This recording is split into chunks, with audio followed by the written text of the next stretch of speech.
In this video, we are going to learn about Numpy module from beginner level to advanced level.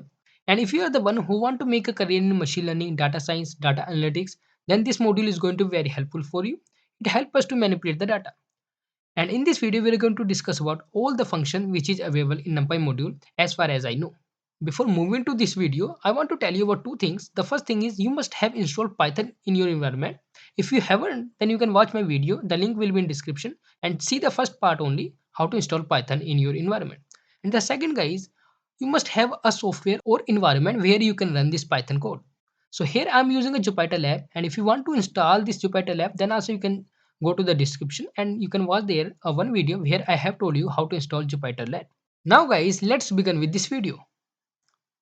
So here guys, we are going to use a Numpy module which doesn't come by default in Python programming language. We need to install it. So just open a command prompt, and here guys, if you have successfully installed Python, that means you must have a pip as well. So just use a pip install and Numpy. Alright. And here guys, you can see that I'm getting a requirement already satisfied. That means I have already installed this Numpy module. But in your case, it will start downloading, and once you install it, just close this one and you can restart this environment, whatever you are using. So guys, now let's see how we can import this NumPy module. You can import it by using import keyword. After that, NumPy, your module name as NP. Here I am using as NP because I want to use this NP, not whole NumPy, to use my old NumPy function. So just press shift enter and you can see that it runs successfully. It doesn't give any error. That means NumPy is successfully installed in my environment. Now guys, we can use all the function which is available in this NumPy module. So let's quickly see how we can create a NumPy array. So here I'm going to write creating a NumPy array. Alright. So we are going to create a NumPy array with the name ARR. After that, we are going to use np.array function. Inside this function, we are going to pass a list. So here I am going to pass 1, 2, 3, 4, 5, which store 5 variable. And that's all. You have created a NumPy array. Just print this array, print ARR. And you guys can see that I got my output. That means I have created a NumPy array. And you might be confused that this is not a NumPy array, this is a list. But it is not.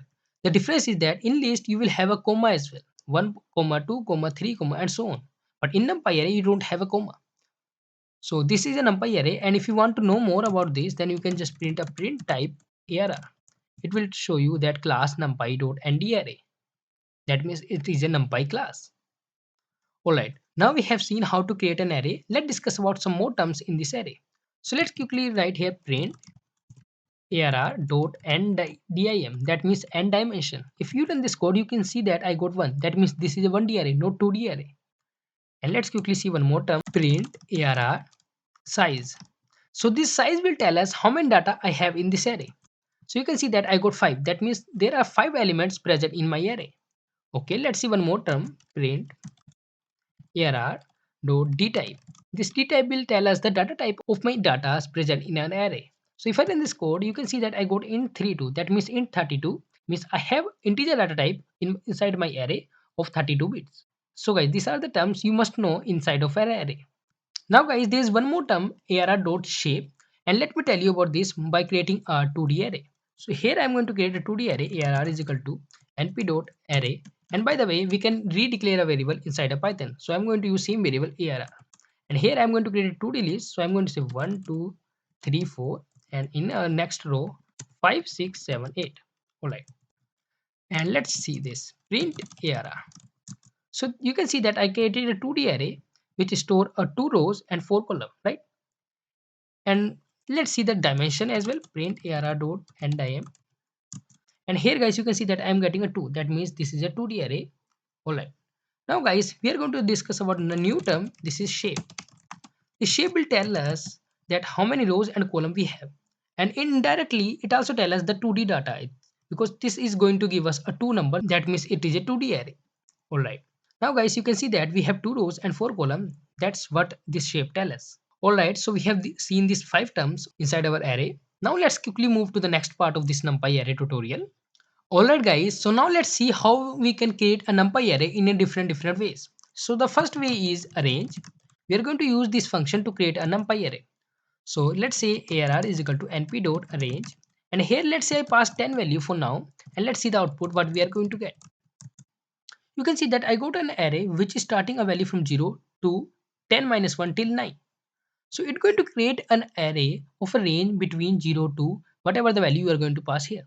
But if you pass a 2 value, let's say 2 comma 10, then see the output. I'm getting a value from starting from 2 till 10 minus 1.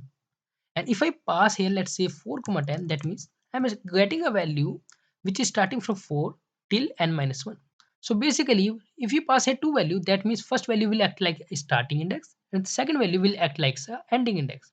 So you get an array which is going to start from this index till minus 1 from this end index. Now guys, it also steps the third parameter as well, that is step. If I here pass a 2, by default it take 1. If you don't even write, then it's going to take 1. You are getting the same output.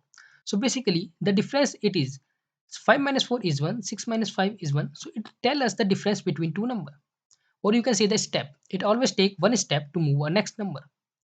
Okay, and if I write here 2, then you can see that the difference between two numbers is 2. 6 minus 4 is 2, 8 minus 6 is 2, or 4 plus 2 is 6, 6 plus 2 is 8. So this basically tells us the step size for your range. So this is how you can create a numpy array by passing a range. Let's say you want a number between, you want all the odd number from 0 to 10. So you can write here 1 to 10 and you can pass a 2 as a step size. So we will get all the odd number from 1 to 10. Okay, the next function which we are going to discuss, let me create a new line first. And here, the next function we are going to discuss about, that is random. Random dot rand n. Or let's say rand first. So we are going to discuss about random dot rand. And what does this function do? This function returns us a random value between 0 to 1. So if I say print, or let's create a array first, arr dot np dot random rand. And here I'm going to pass, let's say 10. I want 10 value from 0 to 1 randomly. So if I print this array, okay, I got an error. Random. Okay, I have to comment this 6 line. Now let's run this. You can see that I got 10 value and this seems very large. So let's keep 5 for now. You can see that I got 5 random value between 0 to 1. Not a single value which is getting more than 1 or less than 0. All are coming between 0 to 1. So this is how you can use random.rand function to get a random value between 0 to 1.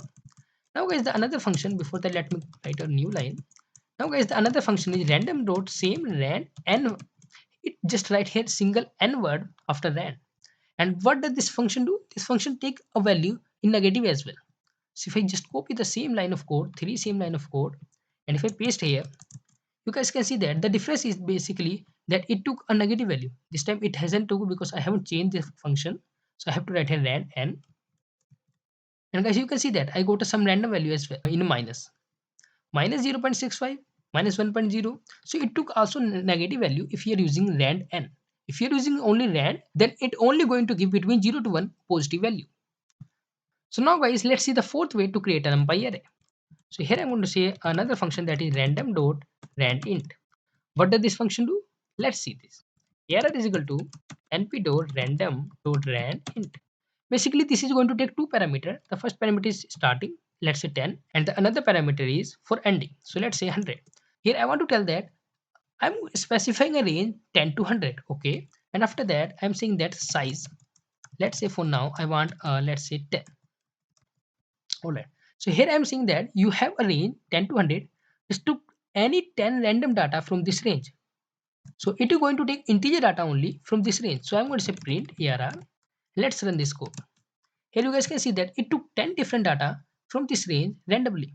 So it took 81, 56. Not a single number is less than this 10 and greater than this 100. All the numbers are between this 10 to 100. You can even create a 2D list. Here you can pass a 2, 4. You can see that I got 2D list. So you can get a 2D list, any D list by using this random.random. Alright, so let's create a new line.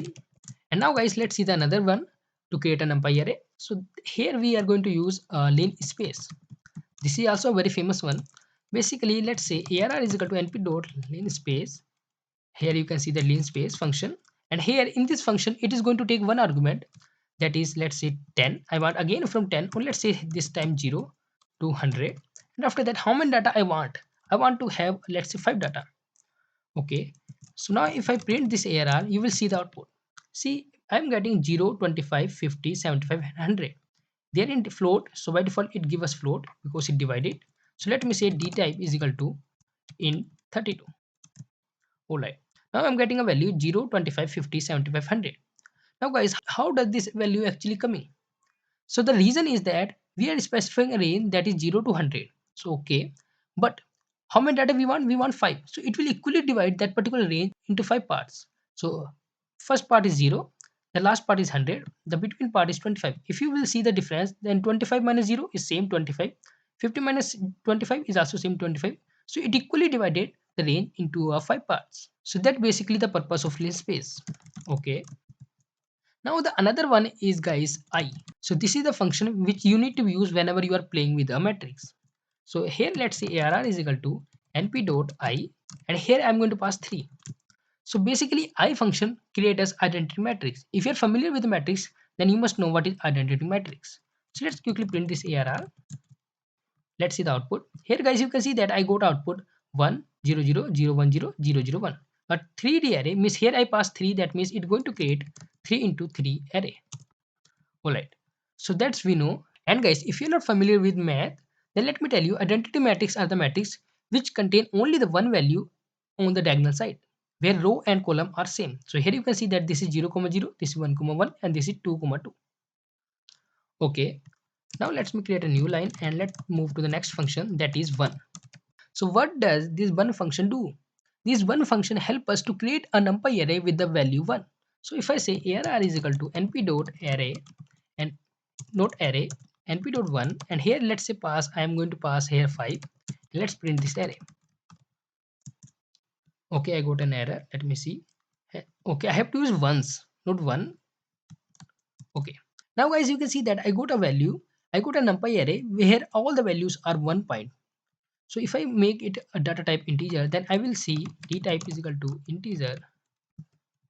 Then you guys can see that I got all the value 1. That basically the purpose of one's function. It helps us to create a numpy array with the all value 1. Let's quickly move to the next one, that is full. Basically this full function help us to create a numpy array with whatever value we want. So I'm going to say arr is equal to np dot full, and guys here we are going to pass a 10, means I want a 10 size array, and after that I want 5 in all the indexes. So let's quickly print this as well. Let me write print arr, and here guys you can see that I got a array of 10 size, and in all the indexes I have 5. Even you can write here as well 2d. So I'm going to say size is equal to, or let's pass it here 2 comma 4, and you can see that I got a 2d array with the 2 rows and 4 columns, and everywhere I have 5. So that's how you can create an array with your own value by using a full function. So I hope you understood it. These are the some different ways to create an numpy array, and if you know any one more, then you can let me know in the comment. It's time to move to a next part. Now guys, let's quickly see how we can access the data from numpy array. So for that, let me create a random array. So I'm going to say np.random.randint, and here I'm going to specify the range 10, 100, and after that let me say the size is, for now let's keep a 1d size first. So I'm going to say 10, and here let's quickly print this error. So you guys can see that I got this randomly array. Okay, now guys I want to access the data. So for accessing the data, you can access the data by using index. So you can say arr of, let's say I want to access the data which is present at third index, and here you can see that the 12 is present at the third index. So I'm going to say arr of 3 and just enter. Here you can see that 12. So I'm getting a 12, and if you're not using this Jupyter Lab or Jupyter Notebook, then you can use a print statement to see in your environment. So here you can see that we are getting a 12. Okay, and the another way is going to use by using a list slicing. If you want a not a single data, you want a number of datas. So let's say I want all the datas which are coming from 2 to 4. So you can say 2 a column then 5. So it's going to give us a data from starting index 2 till last index minus 1. So we specify 5 to get a data till 4. 40, 12 and 67s are coming at 2, 3 and 4 index. Now guys, if we have a 2D array, then how we can access the data in 2D array? So for that I'm going to create a 2D array quickly, np.random.randint. Alright, and here I'm going to give index range 10 to 100, and after that size is, let's say, 2 comma 4. Alright, and let's print this array. You can see guys, I got a 2D array randomly, and I want to access the data which let's say 77, and we know that this is coming at second row and the second column. But in Python and in any other programming language, we know that index always starts from 0. So this is coming at first row and the first column, right? So we can say print arr, And here we have to specify row. So we can say that this is a row, first row, and column as well first. So just close this square bracket and close this bracket as well. Press enter. You can see that 77 is coming on the screen. So that's how you can print the data from your 2D array. If you want to print a particular row from 2D array, so let's make it, let's say 4 row and 6 column right now. Okay. And I want to access, let's say first comma 1, that means this 38. Then you can see, right? And guys, if you want to access a particular row, let's say I want to access this 56 one row, 56, 70, 89, 70, 31, and 72. So for that, what you can do, you can use a directly print arr, and here can specify that this row is at second index. So you can say 2, and that's it. You can see that you got that particular row completely. But guys, what if you want to access a particular column? So let's say I want to access this 28, 56, 31, and 90. So I want to access this column. How you can access it? So for that also you have like arr, and here I'm going to specify that take all the rows. We know that in this column we are going to take all the rows, so I'm going to give a colon. That means it's gonna take all the rows. After that comma, and which particular column you want? I want that particular 28 one column. So this 28 come at 0, 1, 2, 3, 4, and 5. It come at 5th index. So let's write here 5, and then let's run this. You can see that I got this one row. Which one? This one. But I want to get this one. So this come at 4th index, 0, 1, 2, 3, 4. So let me write here 4, not 5. And here guys, you can see that I got that particular column. So this is how you can get a completely row and completely column in Numpy. Alright guys, so now we have seen this how to access the data. Now it's time to move to the next part. Let's quickly move to the next part. Now guys, it's time to see how we can reshape and resize our Numpy array. So for that we have some function. Let me tell you this reshape and resize function. So first of all, I'm going to create a Numpy array. I'm going to say np dot again random dot randin. Here I'm going to again specify random value. Let's say 2280. And after that size, let's say 2 comma 4. All right, so let's quickly print this array. Okay, now guys, what I want to reshape it. You guys can see that if I show you the shape of this arr.shape, we have already talked about this function. So this is telling us that this has 2 rows and 4 columns, right? But guys, I want to change the shape of this, so I want to make it 4 rows and 2 columns. So for that we have this reshape function and resize function. Both work similar, but a little difference between them. So let's quickly see how we can convert it. So for that, I'm going to create a new array, or let's say changed array. Okay. Now guys, what I'm going to do, np dot reshape, and you can write here your array, arr. If you print now change array, you can see the changes. Okay, I got a new shape. I have to write here the new shape, which shape I want. I am going to want in 4,2. All right. Now if I run this code, you can see that I got my change shape array. You can see that now the shape of this array is going to be, let me print the shape as well, print change arr dot shape. You guys can see that now shape is not 2,4, this is 4,2. We have 4 rows and 2 columns. So this is how you can reshape your array. But then why we have resize function? Let me show you this. Both work similar, but here a quick difference. If I write here arr dot resize, and here if I pass my new size, let's say I want to convert in 4,2. Okay, now guys, if I run this code, you can see if I print again my array, it actually modify my original array. It hasn't written a new array, it modified the original one. So this is how you can use a reshape and resize. If you want to modify your original array, then you can use a resize function. Alright, so we have seen what is reshape, what is resize. Now let's move to the next part in Numpy array. Now guys, let's discuss about how to concatenate Numpy array. So if I create a Numpy array, let's say 1 arr1, and it is going to be np.random randint, and let's say that this time the range is 5 to 85. Okay, and the size I'm going to pass here 2 rows, but column is going to be 6. And same I'm going to create one more array. Okay, and here I'm going to give a size, let's say 2 rows but 4 column. Okay, now let's print this to both array, print arr1, and after that new line print arr2. All right, I'm getting an array arr2 is not defined. Okay, I haven't changed the name of this arr2. Now guys, you can see that I have 2 array, but both have same rows. That means they can concatenate horizontally. So for concatenating them, we have 2 functions. The first one is itself concatenate, The second one is h stack, means horizontally stack. So for this, I'm going to call these two function. So first of all, we are going to see how we can concatenate by using a np.concatenate function. So I'm going to get arr3. Here I'm going to say np.concatenate. If you will press a tab, then you will get a complete suggestion. Here it has only one function, so it's giving me concatenate. After that, you can pass your both the array arr1 and arr2.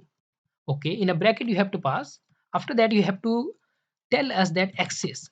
Here if I specify 1, that means I want to concatenate in a horizontal direction. Let's quickly run this. Let's see print arr3. You guys can see that I combine these two array. First of all, this 7 8 till 52, I have one array. Here you can see that.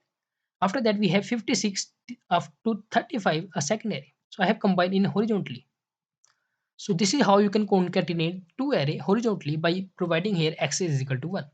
And the another method is using a h stack. Here are 3. I'm using again same variable. After that, np dot h stack, and here you have to pass your both the array arr1 and arr2.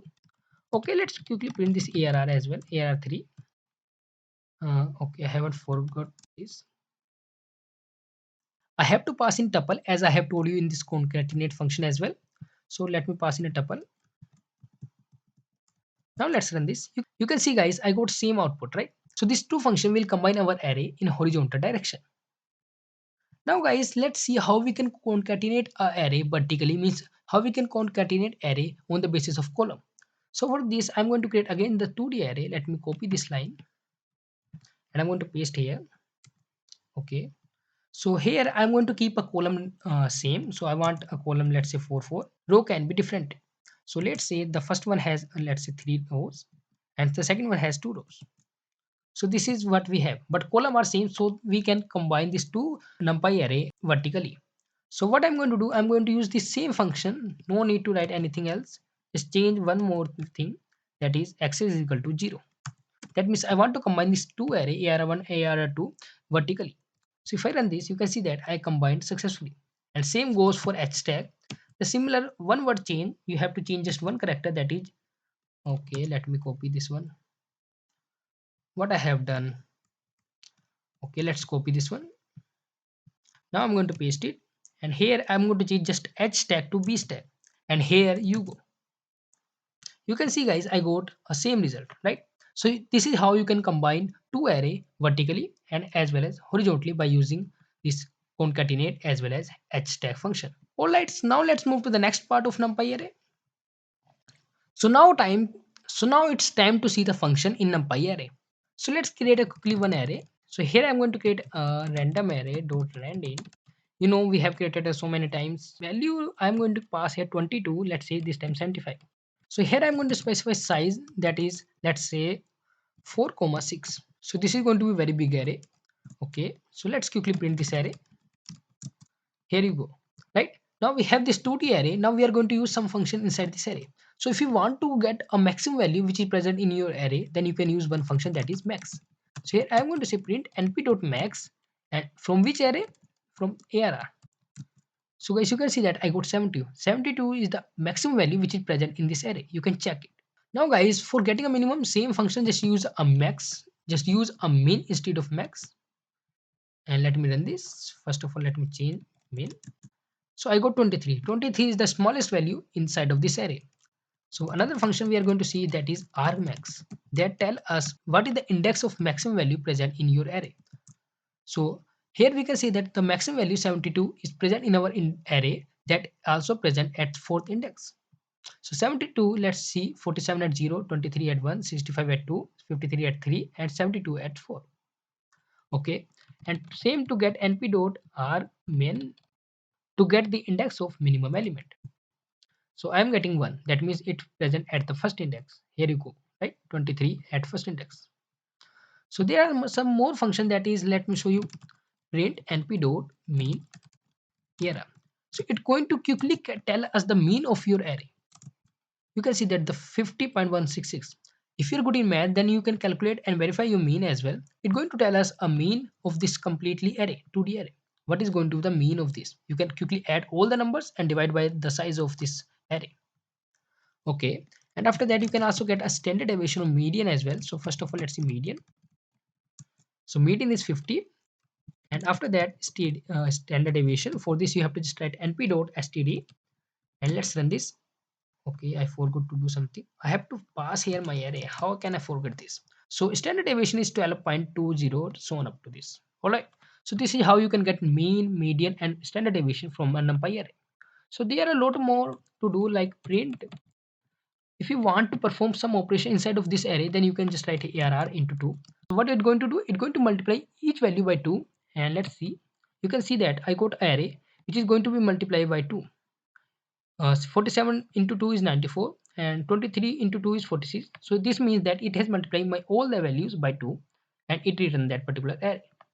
And if you want to find the square root of every value, then you can say np.sqrt, that means square root of ARR. So it finds the square root of all the numbers which is present in our array. If you want to find a log of every number, then you can just write np.log and here you can pass your array. So you can see that it finds in just a second. So this is why we say a NumPy is very powerful for data manipulation. Now guys, let's quickly see how we can find a determinant as well from a NumPy module. So for finding a determinant matrix, you need to have a square matrix, right? So let's quickly create a square matrix first. So what I'm going to do, I'm going to create again ARR is np.random.randin, and here I'm going to give a value, let's say this time only 15 to 35.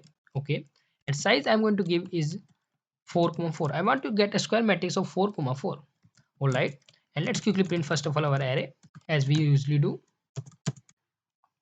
All right, now guys, what I'm going to do, I'm going to say just give me the determinant of this particular square matrix. For this, we have one function print np dot let along linalg. After that, we have to just write here det determinant. After that, you have to pass your array. Here you go. So let's quickly see whether it's giving us a right output or not. So here I'm getting a determinant in a negative. Okay, so let me pass here some more difference to get a positive. You can see that now I got a determinant in a positive. So it's not matter, you can get a negative. Just for my curiosity, I change the value in a bigger to make a determinant positive. Now guys, you can also get an inverse of this matrix, and you know that how hard it to calculate manually. So for that, I'm going to say print np dot and along dot inv of this matrix. So it calculated in just a second. So this is how you can use a NumPy module in your data manipulation.